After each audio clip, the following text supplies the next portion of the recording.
নির্বাচনে দেওয়া প্রতিশ্রুতি রক্ষা করতে পারেনি রাজ্যের বিজেপি সরকার। সরকারের 7 বছরের জীবনযাত্রার মান নিচের দিকে গেছে রাজ্যের মানুষের। বুধবার উদয়পুরে আয়োজিত সিপিআইএম এর বিক্ষোভ মিছিলে এরকমটাই অভিযোগ করেন প্রাক্তন মুখ্যমন্ত্রী মানিক সরকার। এদিন এক দেশ এক নির্বাচনের নামে যুক্তরাষ্ট্রীয় কাঠামো ভেঙে ফেলার চেষ্টা, নিত্য প্রয়োজনীয় পণ্যের অস্বাভাবিক মূল্য বৃদ্ধি, আইন শৃঙ্খলার পাশাপাশি শিক্ষা, স্বাস্থ্য, কৃষি, বিদ্যুৎ এবং নারী নির্যাতনের ঘটনাগুলিকে সামনে রেখে রাজ্য, কেন্দ্র এবং রাজ্য সরকারকে কাঠগড়ায় দাঁড় করান প্রাক্তন মুখ্যমন্ত্রী মানিক সরকার। নির্বাচনে গিয়ে যখন ভোট চাইবেন, কেন আপনাকে ভোট দেবে?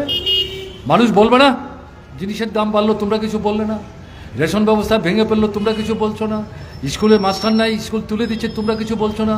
হাসপাতালে ডাক্তার নাই, ওষুধ নাই, তোমরা কিছু বলছো না?